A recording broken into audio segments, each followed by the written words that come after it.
وزير كمالية دولة فدرالكا دكتور علمي، وزير الدولة راحو عبد الغفار، وزير كحجينكا iyo wasiirada dowladaha xubnaha ka ah dowladda federaalka guddiga baarlamaanka dowladda federaalka ee miisaaniyadda maaliyadda guddiga dhaqaalaha Soomaaliya bahda meediyaha dhamaantiin waxaan ku salaamayaa salaamta islaamka assalaamu calaykum warahmatullaahi ta'ala wa barakaatuh bacda salaam warkii aan sheegi lahayn waxay ku qornaayeen warqadii uu akhriyay wasiirka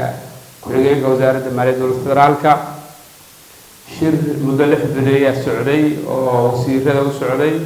wuxuu ku soo gabagaboobay guul wuxuu ku soo gabagaboobay isfaham wuxuu ku soo gabagaboobay wada shaqeyn waxaana ka soo baxay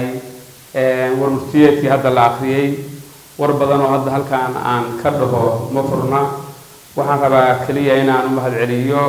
wasiirka maaliyadda dowladda federaalka dr cilmi oo oday khabiir iyo dulqaad iyo mugiyoodinimo leh وزير الدولة وزير راحو ورنتي عن هذا إسبرمي لكن قفقي مبادًا ومدى الصومالية دولة وزير عبد الغفار iyo wasiirada dowladaha xubnaha ka dowladda federaalka oo saaxiibadayha dulqaadkii iyo mugii iyo wada shaqeyntii ay sameeyeen inta loo mahadcelinaya waxaan rabnaa haddii Ilaahay idmo sida ku qoran warqadaha inay noqoto in aan wada shaqeyno oo u shaqeyno ummadda Soomaaliyeed si hufan wada tashi wada ogol iyo israac iyo midnimo leh in aan wada shaqeyno aad iyo aad baa mahadsantiin mar labaad wasiir cilmi baan u mahadcelinayaa si gooni odaynimadii iyo hoggaankiisii